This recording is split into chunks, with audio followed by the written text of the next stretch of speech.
എല്ലാവർക്കും ഡോക്ടർ ചാറ്റിൻ്റെ പുതിയ എപ്പിസോഡിൽ സ്വാഗതം. ഇന്ന് റേഡിയോളജി ഡിപ്പാർട്ട്മെൻറ്റിനെ കുറിച്ച് പൊതുവായിട്ടുള്ള ആൾക്കാർക്കുള്ള സംശയങ്ങളെക്കുറിച്ച് സംസാരിക്കാനായിട്ട് BMH ഹോസ്പിറ്റലിലെ radiology department consultant doctor Rinku Mercy Thomas നമ്മുടെ കൂടെയുണ്ട്. Welcome doctor. ഡോക്ടർ, റേഡിയോളജി എന്ന് പറയുമ്പോൾ സിമ്പിളായിട്ട് പറയുമ്പോൾ എന്താണ്?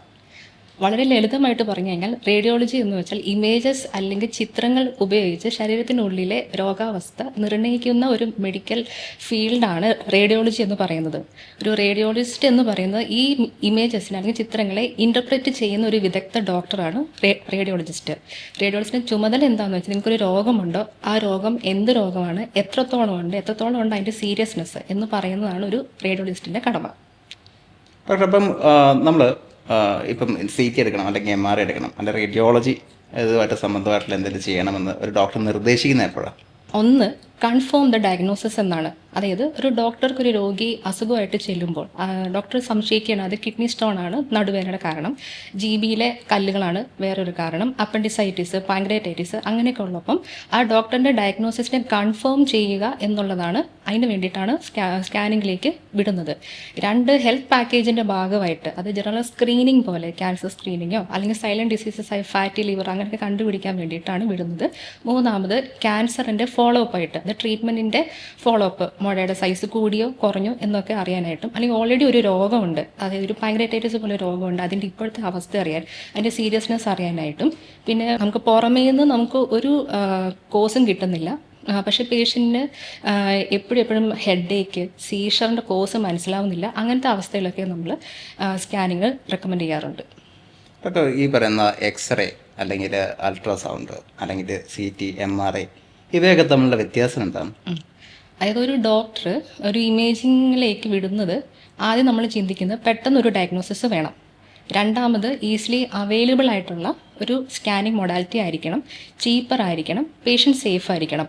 അപ്പോൾ അതിനുള്ള പ്രൈമറി മൊഡാലിറ്റി, അതായത് പ്രൈമറി മോഡ് ഓഫ് ഇമേജിംഗ് ആണ് എക്സ്റേയും അൾട്രാസൗണ്ടും. എക്സ്റേസ് നമ്മൾ വിടുന്നത് യൂഷ്വലി ബോണ്, എല്ലുകളുടെ പത്തോളജി, ശ്വാസകോശത്തിൻ്റെ പത്തോളജികൾ, അതായത് ശ്വാസകോശത്തിൻ്റെ പ്രശ്നങ്ങൾ, ന്യൂമോണിയ അല്ലെങ്കിൽ പ്ലൂറൽ എഫിഷ്യൻ, വെള്ളം കിട്ടുന്ന അവസ്ഥകൾ, ജോയിൻറ്റ്, അതായത് ഓസ്റ്റിയോ ആർത്രൈറ്റിസ് ഒക്കെ വരുന്ന ആ രോഗികൾക്ക് നോക്കാൻ വേണ്ടിയിട്ടാണ് ജനറലി എക്സ്റേസ് വിടുന്നത്. രണ്ടാമതാണ് അൾട്രാസൗണ്ട്. അത് കുറച്ചും കൂടെ അനാറ്റമിക്കലി നമുക്ക് അറിയാം, അത് ലിവർ, കിഡ്നി, യൂട്രസ്, പ്രോസ്റ്റേറ്റ്, കുടലിൻ്റെ ഭാഗങ്ങളൊക്കെ അറിയാൻ പറ്റും. പിന്നെ ഈ അൾട്രാസൗണ്ടിൽ നിന്ന് മനസ്സിലാക്കാത്ത കാര്യം, അത് നെക്സ്റ്റ് സ്റ്റെപ്പ് ഡീറ്റെയിൽഡ് സ്കാനിങ് ആണ്. CTയും MRIയും അത് 3D ഇമേജിംഗ് ആണ്. അതുകൊണ്ട് തന്നെ കുറച്ചുകൂടെ ഡീറ്റെയിൽഡ് ഇൻഫർമേഷൻ കിട്ടും. സാധാരണ CT നമുക്ക് ബോണിൻ്റെ പത്തോളജി, അതായത് അതുപോലെ തന്നെ അതായത് ആക്സിഡൻറ്റ്സ് ഒക്കെ വരുമ്പോഴത്തേക്കിനും ഫ്രാക്ചർ സ്റ്റേജ് ചെയ്യണം, എന്നാലാണ് ഓർത്തോപെഡീഷ്യൻ അത് ക്ലിനിക്കലി എങ്ങനെ മുന്നോട്ട് പോകണമെന്ന് തീരുമാനിക്കാൻ പറ്റുള്ളൂ. പിന്നെ ട്യൂമേഴ്സ്, ക്യാൻസറുകൾ അറിയാനായിട്ട്, പിന്നെ GB-യിലെ കല്ലുകൾ, കിഡ്നിയുടെ കല്ലുകൾ അങ്ങനെയൊക്കെ അറിയാനായിട്ടും. MRIക്ക് വരുമ്പോഴത്തേക്കും കുറച്ചും കൂടെ സോഫ്റ്റ് ടിഷ്യൂ പത്തോളജിയിലേക്ക് വരും, അതായത് മസിലിൻ്റെ വേദനകൾ, നെർവ്സ്, സ്പൈനൽ കോഡ്, ജോയിൻസ്, അതായത് മസിലിൻ്റെ ടെൻഡനും ലിഗമെൻ്റൊക്കെ അറിയാനും കുറച്ചും കൂടെ MRI, അത് സോഫ്റ്റ് ടിഷ്യൂ കമ്പോണൻറ്റ് പിക്കപ്പ് ചെയ്യുന്ന ഒരു മെത്തേഡ് വേണം. അതിനാണ് MRI സാധാരണ നിർദ്ദേശിക്കുന്നത്. ഡോക്ടർ, ഇപ്പോൾ ഈ പറയുന്ന റേഡിയോളജി പരിശോധന എല്ലാം തന്നെ CT ആയിക്കോട്ടെ, MRI ആയിക്കോട്ടെ, ഇതൊക്കെ ചെയ്യുമ്പോൾ നമുക്ക് എന്തെങ്കിലും ആരോഗ്യ പ്രശ്നങ്ങളുണ്ടാകാൻ ചാൻസസ് ഉണ്ട്, അല്ലെങ്കിൽ സുരക്ഷിതമാണോ? അൾട്രാസൗണ്ടും MRIയും റേഡിയേഷൻ സേഫ്റ്റി ഉള്ള ഒരു പ്രൊസീജിയറാണ്. അതിന് രണ്ടുപേർക്കും റേഡിയേഷനേ വരുന്നില്ല. അതുകൊണ്ട് തന്നെ അത് ഗർഭിണികൾക്ക് നമ്മളത് നിർദ്ദേശിക്കുന്നത്. ഇനിയുള്ളത് CTയും എക്സ്റേയും ആണ്. അതിനാണ് നമ്മൾ അയണൈസിങ് റേഡിയേഷൻ യൂസ് ചെയ്യുന്നത്. അപ്പോൾ അതുകൊണ്ട് തന്നെ അതിന് ക്യാൻസർ സാധ്യത കൂടുതലുള്ള ഒരു മൊഡാലിറ്റിയാണ്. പക്ഷേ ഒരു സിംഗിൾ ഇവൻറ്റ് കൊണ്ട് എടുത്തത് കൊണ്ടോ CT, എക്സ്റേ എടുത്തത് കൊണ്ടോ ഒരിക്കലും ക്യാൻസർ കോസിങ് ഒരു ഇതാണെന്ന് നമുക്ക് പറയാൻ പറ്റത്തില്ല. അതിനുള്ള സാധ്യത വളരെ കുറവുള്ളൂ. പക്ഷേ ഇതിൽ ഡിപ്പെൻഡ് ചെയ്യുന്നത് എന്താണെന്ന് വെച്ചാൽ ഏജ് ഓഫ് ദ പേഷ്യൻ്റ്. അത് കുട്ടികളുടെ പോലുള്ളവർക്ക് സെൻസിറ്റീവ് ആയിരിക്കും, ഗ്രോത്തിൻ്റെ സമയമായിരിക്കും. അപ്പോൾ അവർക്കുള്ള റേഡിയേഷൻ കൊടുത്തു കഴിഞ്ഞാൽ മനസ്സിലാവുമല്ലോ. അപ്പോൾ കുട്ടികളുടെ അത് ഏജ് ഓഫ് ദ പേഷ്യൻ്റ്, പിന്നെ എത്ര ഡോസാണ് നമ്മൾ കൊടുക്കുന്നത്, എത്ര ഡ്യൂറേഷൻ നമ്മൾ കൊടുക്കുന്നുണ്ട്, എത്ര തവണ നമ്മൾ റിപ്പീറ്റഡ് ആയിട്ട് ചെയ്യുന്നുണ്ടോ ഇല്ലയോ, ഇവയെ ആശ്രയിച്ചായിരിക്കും റേഡിയേഷന് റിസ്ക് കൂടുതലാവുക എന്ന് പറയുന്നത്. അതുകൊണ്ട് തന്നെയാണ് അനാവശ്യമായിട്ടുള്ള സ്കാനുകൾ വിടണ്ട എന്ന് നമ്മൾ പറയുന്നത്. ഡോക്ടേഴ്സ് നിർദ്ദേശിക്കുന്ന ആ സമയത്ത് മാത്രം സ്കാനിങ് ചെയ്താൽ മതിയാവും. അല്ലെങ്കിൽ അതിലൊക്കെ ക്യൂമുലേറ്റീവ് ഡോസാണ്, അതായത് അഡീഷൻ ഡോസിൻ്റെ ആഡപ്പ് ചെയ്തു പോകും എന്ന് വെച്ചാൽ റേഡിയേഷൻ ഉണ്ടാകാൻ വേണ്ടിയിട്ട്. പക്ഷേ ഇപ്പം കുട്ടികളുടെ കേസ് വന്നല്ലോ, അപ്പം കുട്ടികൾക്ക് ഇപ്പോൾ നമ്മൾ സ്കാൻ ചെയ്യുന്ന സമയത്ത് പ്രത്യേകമായിട്ട് ശ്രദ്ധിക്കേണ്ട മറ്റു കാര്യങ്ങൾ എന്തൊക്കെയാണ്? കുട്ടികൾക്ക് നമ്മൾ ലോ ഡോസ് സി ടി ആണ് യൂഷ്വലി എടുക്കാറ്. നമ്മൾ സി ടി അല്ലെങ്കിൽ എക്സ്റേ ആണെങ്കിൽ നമ്മളൊരു ഫോളോ ചെയ്യുന്ന ഒരു പ്രിൻസിപ്പിൾ ഉണ്ട്, ALARA, as low as reasonably achievable. അതായത് കുറഞ്ഞ ഡോസിൽ കുറഞ്ഞ ടൈമിൽ മാക്സിമം റിപ്പീറ്റേഷൻ വരാതെ ഒരു ഒപ്റ്റിമൽ ഇമേജ് നമ്മൾ എടുക്കാൻ പറ്റുക, അതായത് മിനിമലായിട്ട് നമ്മൾ ചെയ്യാൻ നോക്കുക എന്നുള്ളതാണ്. അതാണ് നമ്മൾ കുട്ടികൾക്ക് നമ്മൾ പ്രിഫർ ചെയ്യാറുള്ളത്. സാധാരണ അഡൽട്ടിലും ഉണ്ടാവും, പക്ഷേ കുട്ടികൾക്ക് നമ്മൾ കുറച്ചും കൂടെ മുൻഗണന കൊടുക്കുന്നുണ്ട് ഈ ഒരു പ്രിൻസിപ്പിൾ പാലിക്കാനായിട്ട്. പിന്നെ സാധാരണ കോൺട്രാസ്റ്റ് ഡൈ ഇഞ്ചക്ഷൻ ഉള്ള വേണ്ടി വരുന്ന സ്റ്റഡികളാണെങ്കിൽ സാധാരണ ഉള്ളവർക്ക് പോലെ തന്നെയുള്ള റെസ്ട്രിക്ഷൻസ്, അതായത് മുന്നേ അലർജി ഉണ്ടോ, കിഡ്നിയുടെ ക്രിയാറ്റിൻ്റെ വാല്യൂസൊക്കെ നോക്കാറുണ്ട്. പക്ഷേ അതുപോലെ ഈ അൾട്രാസൗണ്ട് ചെയ്യുമ്പോഴത്തേക്കും നമ്മൾ ഫാസ്റ്റ് ചെയ്യണം എന്നുള്ളത് അത് നിർബന്ധമാണോ? അതോ എല്ലാ അൾട്രാസൗണ്ട് സ്കാനിങ്ങിനും ഫാസ്റ്റിംഗ് വേണമെന്നില്ല. റീനൽ ഡോപ്ലർ സ്റ്റഡികൾക്കും ലിവർ, GB, പിത്തസഞ്ചി, പാൻക്രിയാസ്, ആഗ്നേയഗ്രന്ഥി ഇവരുടെ സ്റ്റഡികൾക്ക് വേണ്ടിയിട്ട് മാത്രമാണ് നമ്മൾ ഫാസ്റ്റിംഗ് പറയാറുള്ളത്.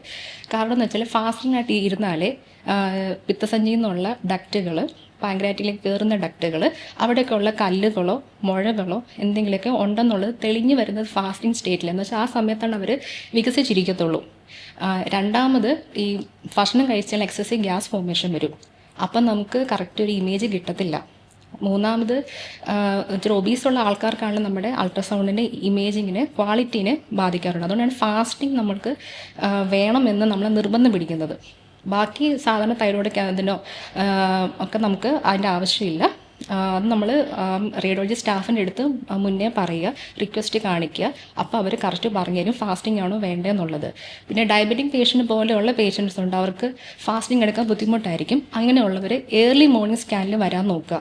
ഈ ഫാസ്റ്റിംഗ് എന്ന് പറയുന്നത് 12 hours ഫാസ്റ്റിംഗ് ആണ് നമ്മൾ പറയാറ്. തലേ ദിവസം രാത്രിക്ക് ലൈറ്റായിട്ട് ഫുഡ് കഴിക്കുക, പിറ്റേ ദിവസം രാവിലെ തന്നെ വരാൻ നോക്കുക.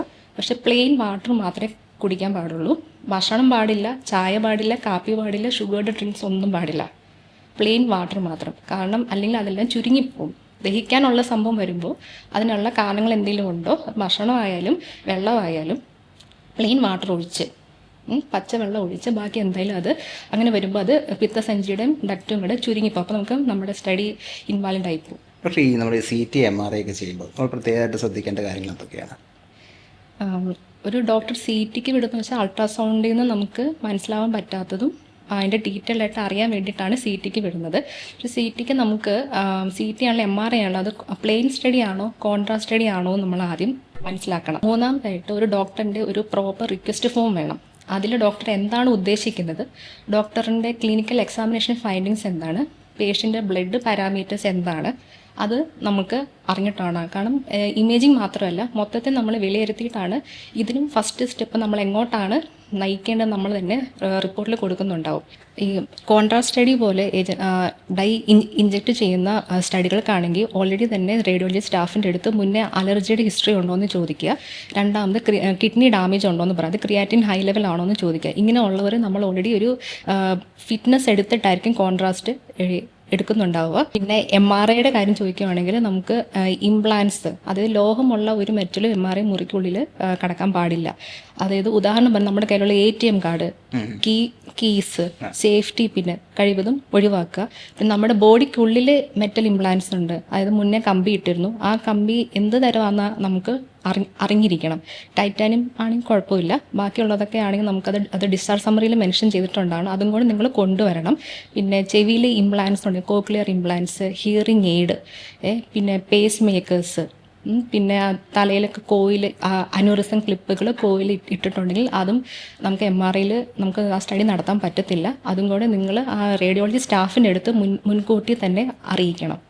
ഡോക്ടർ ഇത് പറഞ്ഞപ്പോൾ ഒരു ഡൗട്ട് വന്നതെന്ന് വെച്ചാൽ നമ്മളിപ്പം പല്ലിൽ ക്യാപ്പ് ഇടുമല്ലോ, അപ്പൊ അതും ഈ പറയുന്ന MRI ആയിട്ട് എന്തെങ്കിലും ബന്ധമുണ്ടോ? അങ്ങനെ ഡെഞ്ചേഴ്സ് പ്രശ്നമുണ്ട്.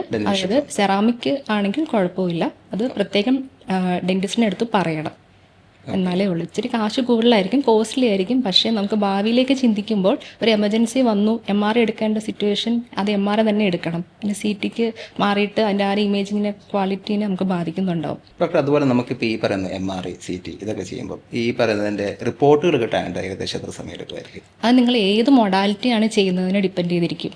ഇപ്പോൾ എക്സ്റേ ആണെങ്കിൽ 15 മിനിറ്റ് തൊട്ട് 1 അവർ വരെ എടുക്കുന്നുണ്ടാവും. അൾട്രാസൗണ്ട് ആണെങ്കിൽ മിനിമം 30 മിനിറ്റ്സ് ഉണ്ടാവും.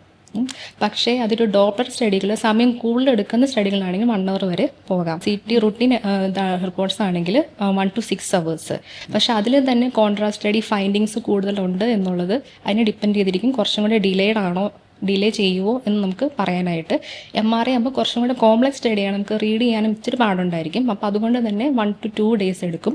പിന്നെ ഒരു ഹോൾ ബോഡി സ്കാൻ എന്ന് പറഞ്ഞ് വിടുവാണെങ്കിൽ ഒരു 2 to 3 days. പിന്നെ ആക്ച്വലി ഒരു ഹോസ്പിറ്റലിൽ, ഒരു ബിസി ഹോസ്പിറ്റലാണെങ്കിൽ റുട്ടീൻ എക്സാമിനേഷൻസും ഉണ്ട്, റുട്ടീൻ സ്കാനുകളും ഉണ്ട്, എമർജൻസി സ്കാനുകളും ഉണ്ട്. അതിൽ എമർജൻസി സ്കാനുകൾക്കായിരിക്കും നമ്മൾ പ്രയോറിറ്റി കൊടുക്കുക. ഡോക്ടർ, അതുപോലെ ഇപ്പോൾ ഈ പറഞ്ഞ റിപ്പോർട്ടുകളൊക്കെ ഒരു സാധാരണക്കാരനെ നോക്കിയാൽ മനസ്സിലാക്കിയെടുക്കാൻ സാധിക്കും? ആക്ച്വലി ഈ റേഡിയോളജി റിപ്പോർട്ട് എന്ന് പറയുന്നത് കൺസൾട്ടൻറ്റിന് വേണ്ടിയിട്ടുള്ള ഒരു കമ്മ്യൂണിക്കേഷനാണ്.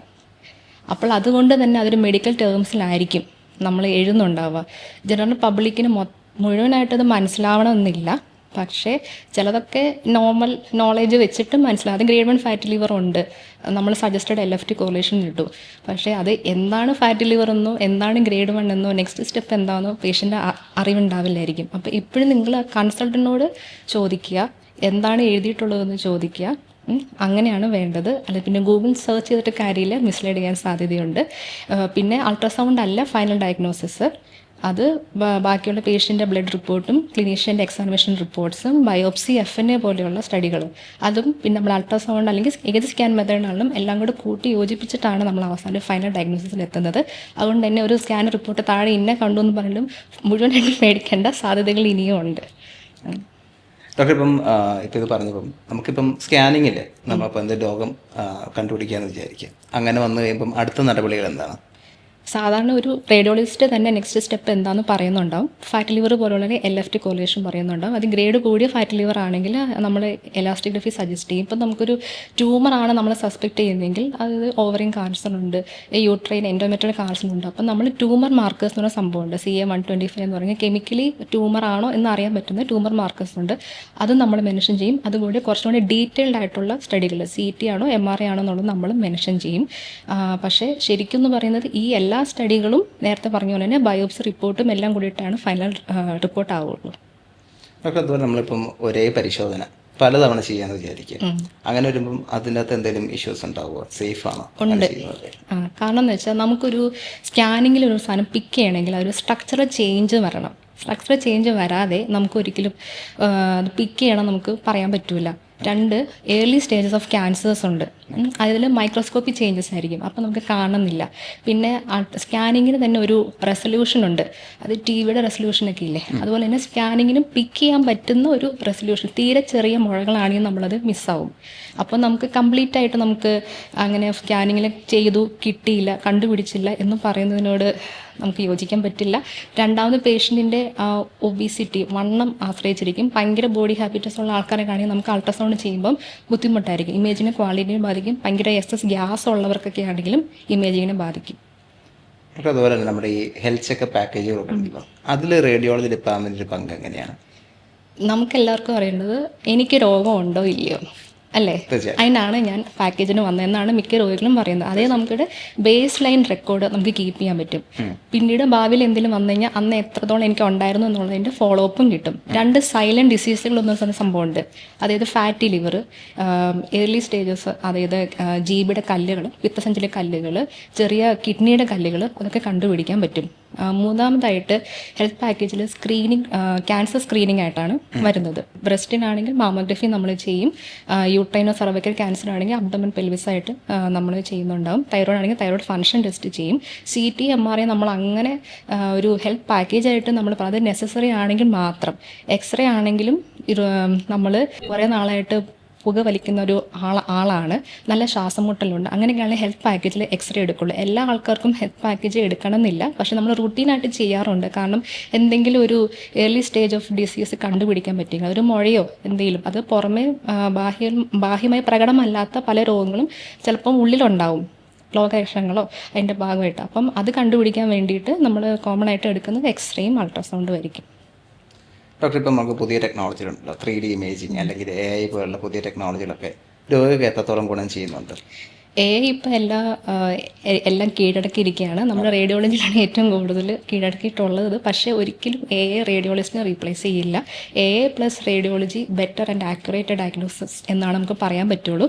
എയുടെ പ്രത്യേകത എന്ന് വെച്ചാൽ അത് പെട്ടെന്ന് നമുക്ക് റിപ്പോർട്ട് ആക്കാൻ നമ്മളെ സഹായിക്കുന്നുണ്ട്. അതായത് നമ്മളൊരു സ്കാൻ ചെയ്യുന്നു, അപ്പം തന്നെ ഏർലി സ്ട്രോക്ക് ഉണ്ടെങ്കിൽ അത് നമ്മളെ ഫ്ലാഗ് ചെയ്ത് കാണിക്കും. പ്രോപ്പറായിട്ടൊരു സ്റ്റാൻഡേർഡ് ഓഫ് റിപ്പോർട്ടിംഗ് ഉണ്ട്. അത് പ്രോഗ്രാംഡ് ആണ്. അപ്പോൾ എവിടെ ചെയ്താലും ആണെങ്കിൽ അതൊരു സ്റ്റാൻഡേർഡ് ആയിരിക്കും.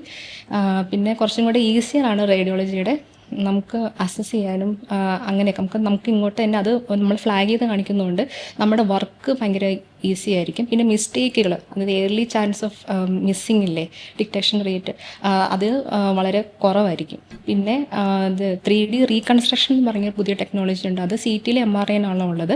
കാരണം നമുക്ക് ഒരു 3D റീകൺസ്ട്രക്ട് ചെയ്തൊരു സംഭവം കിട്ടുകയാണ്. അതൊരു ട്യൂമറുണ്ട്. ആ ട്യൂമർ എവിടെയാണ് ലൊക്കേറ്റ് ചെയ്തിരിക്കുന്നത്, എത്രത്തോളം ഡീപ്പാണ്, അതിൻ്റെ ചുറ്റുമുള്ള ഏതൊക്കെ സ്ട്രക്ചേഴ്സാണ് അഫക്റ്റ് ചെയ്തിട്ടുള്ളത്, എന്തൊക്കെ വെസൽ അത്ര കയറി പോകുന്നുണ്ട്. അപ്പോൾ അതനുസരിച്ച് സർജന് നല്ലപോലെ പ്ലാൻ ചെയ്യാൻ പറ്റും. നമ്മളൊരു റേഡിയോളജി റിപ്പോർട്ട് വായിച്ച് മനസ്സിലാക്കുന്നതിനേക്കാളും ആ ഒരു ഇമേജ് കൊടുത്തു കഴിഞ്ഞാൽ സർജറി പ്ലാൻ ചെയ്യാൻ എളുപ്പമുണ്ടായിരിക്കും. പേഷ്യൻറ്റിനോട് അത് കമ്മ്യൂണിക്കേറ്റ് ചെയ്ത് മനസ്സിലാക്കി കൊടുക്കാനും എളുപ്പമുണ്ടായിരിക്കും. പിന്നെ ഉള്ളത് ലേറ്റസ്റ്റ് ടെക്നോളജി ഡിജിറ്റൽ എക്സ്റേ എന്നാണ്. പണ്ട് നമുക്ക് ഫിലിം കിട്ടാൻ വെയിറ്റ് ചെയ്യണം. ഇപ്പോൾ അങ്ങനത്തെ സംഭവമില്ല, ഇൻസ്റ്റൻറ്റ് ഫിലിമാണ്. അതുകൊണ്ട് നമുക്ക് പെട്ടെന്ന് തന്നെ ഡോക്ടേഴ്സിനെ ഷെയർ ചെയ്യാൻ പറ്റും. പിന്നെ അതിൽ സ്റ്റോറേജും ഭയങ്കര ഈസിയാണ്. ഒത്തിരി സ്റ്റോറേജ് ലൊക്കേഷൻ ആവശ്യം വരുന്നില്ല. അതിൻ്റെ ഏറ്റവും ബെനിഫിറ്റ് എന്ന് വെച്ചാൽ ഇതിൻ്റെ പേഷ്യൻ്റ് ഡാറ്റ ഒരിക്കലും ലോസ് ആവുന്നില്ല. പേഷ്യൻ്റ് പിന്നെയും ഫോളോ അപ്പിന് വേണ്ടി വന്നാലും മുന്നത്തെ ആ ഇമേജസ് എല്ലാം സേവ് ചെയ്ത് കിടപ്പുണ്ടാകും. അപ്പോൾ നമുക്ക് ഫോളോ അപ്പിന് വേണ്ടിയിട്ടും യൂസ് ചെയ്യാൻ പറ്റുന്നതായിരിക്കും. ഡോക്ടർ, ഈ ഗർഭിണികൾക്ക് സ്കാൻ ചെയ്യുന്നതിന് എന്തെങ്കിലും പരിമിതികളുണ്ടോ? അവരെന്തൊക്കെയാണ് സൂക്ഷിക്കേണ്ടതായിട്ടുള്ള കാര്യങ്ങൾ? ഗർഭിണികൾക്കുള്ള സ്കാനിങ് നമ്മൾ പറയുന്നത് അൾട്രാസൗണ്ടും MRI സ്കാനിങ് നമ്മൾ കൂടുതലും നിർദ്ദേശിക്കാറുള്ളൂ. കാരണം അൾട്രാസൗണ്ട് വേവ്സ് ആണ് യൂസ്, അത് എക്കോസ് ആണ് യൂസ് ചെയ്യുന്നത്. അതുകൊണ്ട് തന്നെ അമ്മയ്ക്കോ കുഞ്ഞിനോ അത് ഹാനികരമല്ല. MRIയിലാണെങ്കിലും അത് മാഗ്നറ്റിക് അല്ലേ, കാന്തിക ശക്തിയാണ് യൂസ് ചെയ്യുന്നത്. അതിനും പ്രശ്നങ്ങളൊന്നുമില്ല. പിന്നെ ഉള്ളത് CTയും എക്സ്റേയും ആണ്. അതിന് അയണൈസിങ് റേഡിയേഷൻ ഉള്ളത് കൊണ്ട് തന്നെ കുഞ്ഞിന് ഹാനികരമാണ്. അമ്മയ്ക്കും ഉണ്ട്, പക്ഷെ കുഞ്ഞിനായിരിക്കും കൂടുതൽ ഹാനികരം. അതുകൊണ്ടാണ് നമ്മൾ CTയും എക്സ്റേയും നോക്കാതെ തന്നെ അൾട്രാസൗണ്ടിലേക്ക് കാലാകാലം നമ്മൾ കേട്ടിട്ടുള്ളതും അൾട്രാസൗണ്ട് സ്കാനിങ് തന്നെയാണ്. അതാണ് അൾട്രാസൗണ്ട് ചെയ്യാൻ വേണ്ടി നമ്മൾ പറയുന്നത്. പിന്നെ നമ്മൾ CT എടുക്കൂല എന്നല്ല, ലൈഫ് ത്രെട്ടണിങ് എമർജൻസി കേസുകളുണ്ട്. അതായത് അമ്മ ഒരു ആക്സിഡൻറ്റിൽ പെട്ടു, ഷോക്കിലായി, മൾട്ടിപ്പിൾ ഫ്രാക്ചേഴ്സ് ഉണ്ട്, റിബ് ഫ്രാക്ചേഴ്സ് ഉണ്ട്. അതൊക്കെ നമുക്ക് CT മാത്രമേ പറ്റുള്ളൂ. അല്ലെങ്കിൽ എക്സ്റേയിൽ പ്രൈമറി ആയിട്ട് എടുക്കും, രണ്ടാമത് ഡീറ്റെയിൽ ആയിട്ട് അറിയാനായിട്ട് CT നമുക്ക് പറ്റത്തുള്ളൂ. പിന്നെ പെട്ടെന്ന് സ്ട്രോക്ക് വന്നു, ഇന്റേണൽ ബ്ലീഡിങ് വന്നു, അതിൻ്റെയൊക്കെ ആവശ്യം അപ്പോൾ നമുക്ക് CT എടുത്തേ പറ്റുള്ളൂ. അവിടെ നമ്മൾ റിസ്ക് ബെനിഫിറ്റ് റേഷ്യോ ആണ് നോക്കുന്നത്. അതായത് ഇത്ര റിസ്ക് നമുക്ക് ബെനിഫിറ്റാണ് അതിൽ കൂടുതലുള്ളൂ. അത് അമ്മേനെ നമുക്ക് അവിടെ സേവ് ചെയ്യണം. ഡോക്ടർ, ഇപ്പോൾ ഈ റേഡിയോളജി പരിശോധന കൊണ്ട് ജീവിതം രക്ഷപ്പെടുത്തിയ എന്തെങ്കിലും ഒരു ഉദാഹരണം പറയാമോ? പേഴ്സണലായിട്ട് ചോദിക്കുകയാണെങ്കിൽ ഒരു നോർമൽ റുട്ടീൻ ബ്രെയിൻ സ്റ്റഡി ആയിരുന്നു. അതിലൊരു ബ്രെയിനകത്ത് വലിയൊരു അന്യൂറിസം, ഒരു ഏക്കം അന്യൂറിസം ആയിരുന്നു. ഒരു 2 സെൻറ്റിമീറ്ററുള്ള ഏക്കം എന്ന് പറയുമ്പോൾ ചെറിയൊരു കുഞ്ഞൊരു വെസലാണ്. അതിലെ ഏക്കം അന്യൂറിസം അത് നേരത്തെ തന്നെ കണ്ടുപിടിച്ചു. അല്ലെങ്കിൽ പെട്ടെന്ന് പേഷ്യൻ്റ് ബ്ലീഡ് വന്ന് മരണത്തിനുള്ള സാധ്യത വളരെ കൂടുതലായിരുന്നു. സാധാരണ നമ്മൾ അൾട്രാസൗണ്ട് സ്കാനിങ് ചെയ്യുമ്പോൾ തന്നെയായിരിക്കും നമ്മൾ CA ഓവറി, പേഷ്യൻ്റ് സിംറ്റമേ ഉണ്ടാവില്ലായിരിക്കും, നോക്കുമ്പോഴായിരിക്കും വലിയൊരു ഓവറി ക്യാൻസറായിട്ട് തന്നെ നമുക്ക് തോന്നുന്നത്. പിന്നെ ഈ ഡിസ്പെപ്സിയ പോലെ, അതായത് ദഹനത്തിന് ബുദ്ധിമുട്ടുള്ള പേഷ്യൻസൊക്കെ വരെ നോക്കുമ്പോഴായിരിക്കും സ്റ്റൊമക്കിൽ ഒരു വലിയ ക്യാൻസറും അങ്ങനെയൊക്കെ കാണുന്നത്. പിന്നെ ഈ ആക്സിഡൻറ്റ് പോലെയുള്ള കേസുകൾക്ക് ലിവർ ഇഞ്ചറി, പേഷ്യൻ്റ് ഷോക്കായിരിക്കും. അപ്പോൾ നമ്മൾ മനസ്സിലാകുന്നത് ലിവർ ഇഞ്ചറി അടിച്ചിട്ടുണ്ട്, കിഡ്നി ഇഞ്ചറി അടിച്ചിട്ടുണ്ട്. അതൊക്കെ ലൈഫ് സേവിങ് ആണ്. അപ്പോൾ തന്നെ നമ്മൾ ഇൻ്റർവീൻ ചെയ്യുകയാണ്. ഇൻ്റർവെൻഷൻ റേഡിയോളജിസ്റ്റിനെ, തൊറാസിക് സർജനെയൊക്കെ വിളിച്ചിട്ട് നമ്മളതിന് ഇൻ്റർവീൻ ചെയ്യുകയാണ്. പിന്നെ ഒരു കേസ് കണ്ടിട്ടുണ്ട്, പേഷ്യൻ്റ് ബാക്ക് പെയിൻ ആയിട്ട് വന്നു. അത് അയോട്ടിക് അന്യൂറിസം റപ്ചറിൻ്റെ ഇംപെൻഡിങ് സിംറ്റംസ് ആയിരുന്നു. പെട്ടെന്ന് കാർഡിയോ സർജറി ഇൻ്റർവീൻ ചെയ്തിട്ട് പേഷ്യൻ്റ് രക്ഷപ്പെട്ടിട്ടുണ്ട്. റേഡിയോളജി ഡിപ്പാർട്ട്മെൻറ്റിനെ കുറിച്ചുള്ള വിദ്യാദാനങ്ങളും മറ്റ് സംശയങ്ങളും നമുക്കിന്ന് വിശദീകരിച്ച് പറഞ്ഞു തന്ന BMH radiology department consultant doctor Rinku Mercy തോമസിന് നന്ദി. Thank you doctor. കൂടുതൽ എപ്പിസോഡുകൾക്കായിട്ട് stay tuned. Signing off, Andrew Mathew Jose.